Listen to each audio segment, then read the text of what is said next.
அவதாரம் போல நீயும் அவதரித்தாயே. நண்பா தளபதி ஃபேன்ஸ் எல்லாத்தையுமே வணக்கம். சப்ஸ்கிரைப் பண்ணாதவங்க வந்து சப்ஸ்கிரைப் பண்ணிக்கிங்க. ஸோ இப்போ என்ன விஷயம் அப்படின்னா வந்து திமுக வந்து சொம்படிக்கிறதுக்கு நிறைய நடிகர்கள் இருக்காங்க.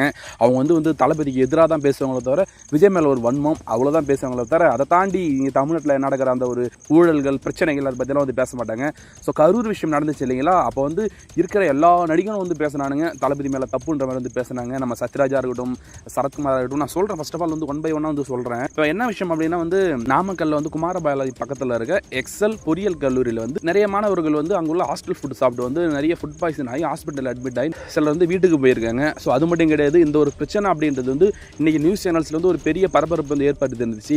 இதை பற்றி வந்து ஒரு நடிகனும் வந்து வாய் திறக்கவே இல்லை. அது மட்டும் கிடையாதுங்க, நிறைய சென்னையில் ரோடு அப்படின்றது வந்து பள்ளங்குழியமாக வந்து நிறைய இருந்துட்டு இருக்கு. ஸோ மக்கள் வந்து நிறைய கஷ்டப்பட்டு இருக்காங்க.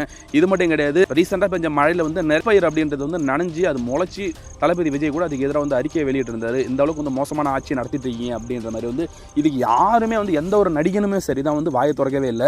சத்யராஜ் வந்து கரூர் விஷயத்தில் வந்து வீடியோ வெளியிட்டு இருந்தார் இல்லைங்களா, தளபதியை பற்றி பாட்டுலாம் பாடி சே அப்படின்ற மாதிரி. அந்த ஆள் வந்து இந்த ஒரு விஷயத்துக்கு வந்து வாயை திறக்கலை. ஏன்னா ஆளுங்கட்சிக்கு முட்டு தானே கொடுக்க முடியும். அவங்க பொண்ணு வந்து டிஎம்கேல வந்து ஒரு பதவியில் இருக்குது, அதனால் வந்து எவ்வளோ முட்டு கொடுக்க முடியுமோ அந்த அளவுக்கு வந்து முட்டு கொடுத்துருக்காரு டிஎம்கேக்கு.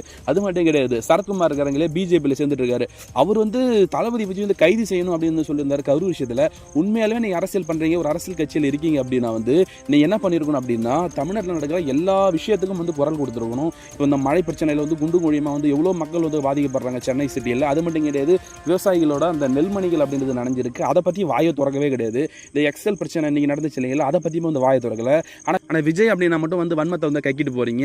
இவங்க மட்டும் கிடையாதுங்க, விஷால் இருக்கார் இல்லைங்களா, அவர் வந்து என்னமோ பெரிய டான் மாதிரி வந்து பேசிட்டு இருந்தார், என்னமோ பெரிய ஹீரோ மாதிரி ரியல் ஃபிலிம் ஹீரோ மாதிரி பேசிட்டு இருப்பார். அவருமே வந்து வாய் திறக்கல. ஓவியா விஜய் வந்து அரெஸ்ட் பண்ணுங்க அப்படின்னு வந்து ஒரு போஸ்டர் போட்டுருந்துச்சு, அந்த கேரக்டர் அப்படின்றது வந்து இந்த விஷயத்துக்கு வந்து வாயை திறக்கலை. எந்த நடிகர்களும் சரிதாங்க, யாருமே வந்து வாய் திறக்கலைங்க. அந்த மாதிரி சொல்லிட்டே போகலாம். கார்த்தியா இருக்கட்டும், ஜிவி பிரகாஷ் குமாராக இருக்கட்டும், சூப்பர் ஸ்டார் ரஜினிகாந்த் அண்ணன் அந்த கரூர் விஷயம் நடந்து அப்பயே வந்து போஸ்ட் போட்டாங்க, எனக்கு வந்து மனசு கதறிடுச்சு பதறிடுச்சு அப்படின்ட்டு. அதுக்கப்புறம் தமிழ்நாட்டில் எவ்வளோ பிரச்சனைகள் நடந்துச்சு, எதுக்குமே வந்து வாய் திறக்கவே கிடையாது ரஜினிகாந்த். அதெல்லாம் இப்படி தாங்க, ஒரு செல்ஃபிஷாக தான் யோசிப்பாங்க. விஜய் மேலே ஒரு வன்மம், அவரோட வளர்ச்சி அப்படின்றது வந்து உங்களால் பொறுத்துக்க முடியல. அதனால் வந்து விஜய் மேலே இருக்க அந்த வன்மத்தை மட்டும் கொட்டிட்டு போகிறது. மற்றபடி மக்கள் மேலே இவங்களுக்கு அக்கறைலாம் கிடையாது. எவன் செத்தா எனக்கு என்ன அப்படின்ற மாதிரி தான் இருந்துட்டு இருக்காங்க. எவன் செத்தாலும் சரி, எவன் வந்து என்ன ஆனாலும் சரி தான், இவங்களுக்கு எந்த கவலையுமே கிடையாது. நெக்ஸ்ட் டைம் வந்து விஜய் பற்றி ஏதாவது ஒரு நியூஸ் வந்துச்சுன்னா அப்போ வந்து கதறிட்டு இருப்பாங்க.